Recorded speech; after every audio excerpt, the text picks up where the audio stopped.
Alright, check this out.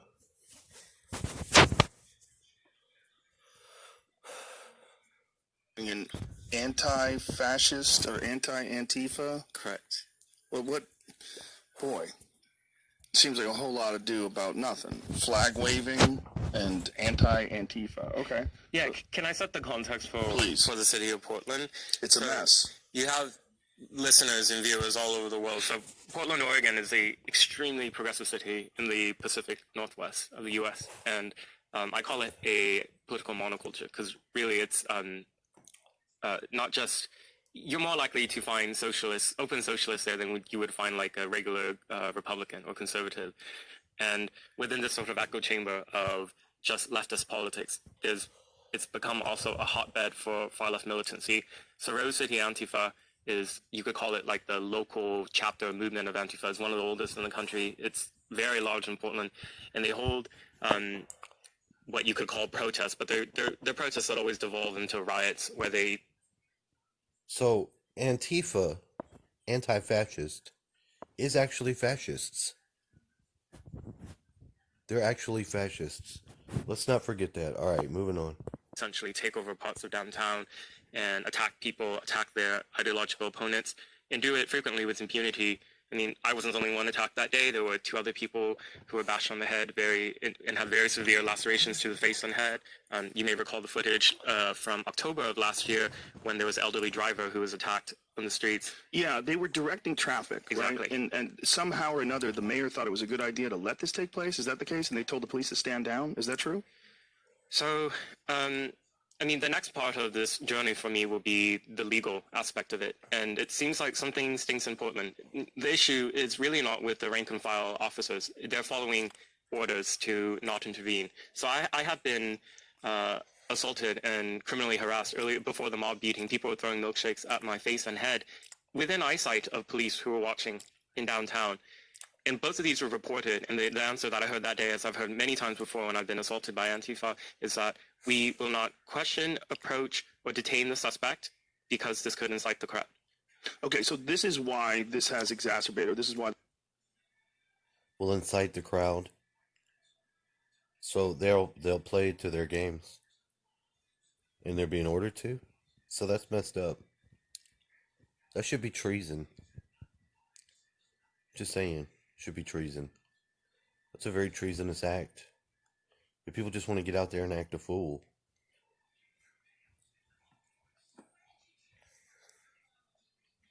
Moving on, come on.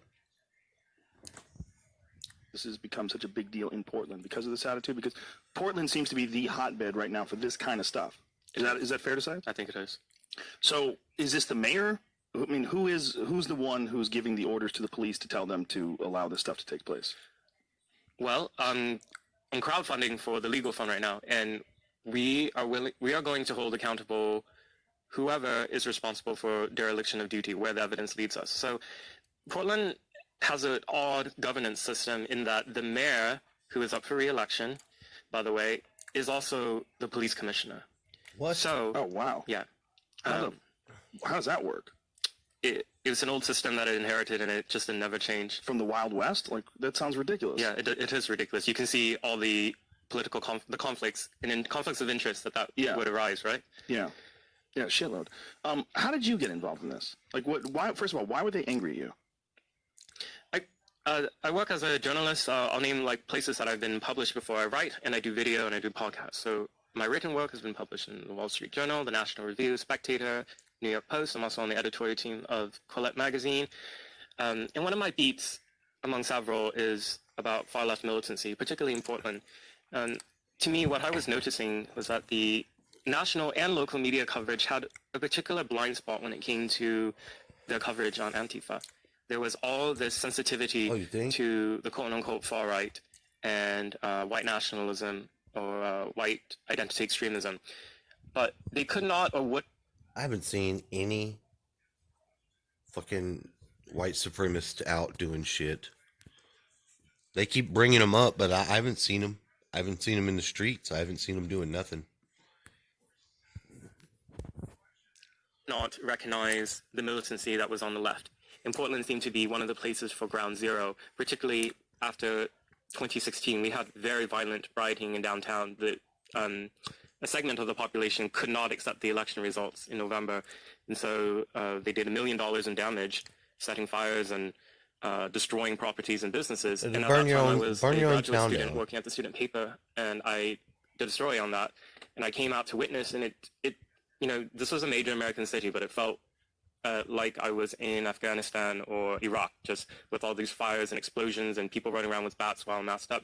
And that was the first time I really became familiar with Antifa. And I took an interest in it. And I saw over and over that the media coverage was basically really sort of whitewashing them, kind of like referring to them as anti-fascist, giving them that propaganda victory. And Antifa as a movement, they're masters of doublespeak and disinformation. So it starts with the name Antifa, that is short for anti-fascist, but I never refer to them as that because that's ceding the ground to them. When they say that they are defending a community, self-defense, it actually is referring to premeditated violence and offensive violence. So I started going to covering this more and more. After I left the student paper, I started writing for some national and international publications.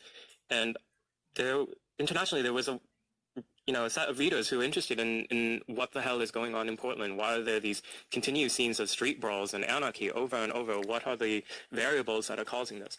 And I thought that I could try to shine a light on it. And by doing so, Antifa became enraged with my work.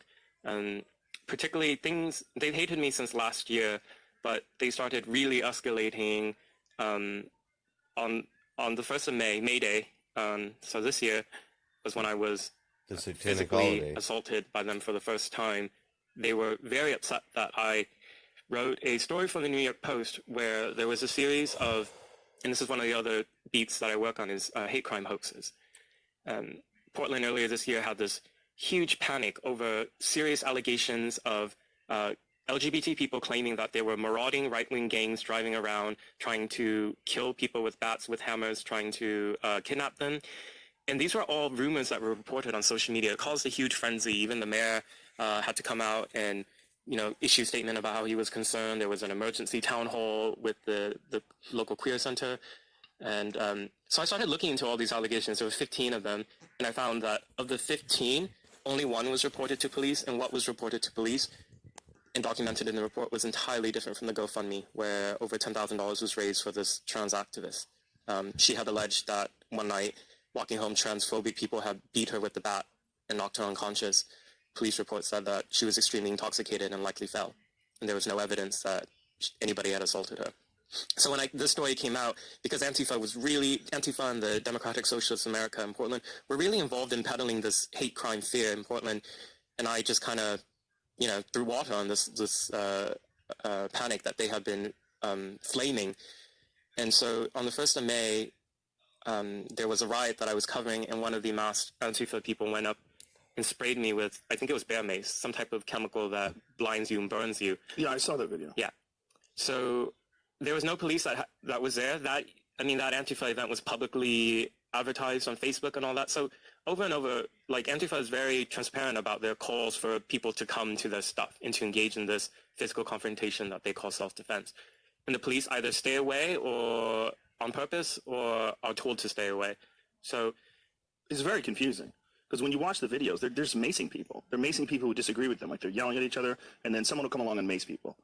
And for the police to not step in and do something, I don't think there's another city in the country that would allow something like that. It doesn't seem like it makes any sense at all, because you're not talking about people that are being physically attacked and that are macing someone to protect themselves, or even a threat of being physically attacked. They're just disagreeing with each other and yelling at each other, and then someone will come along and start macing people.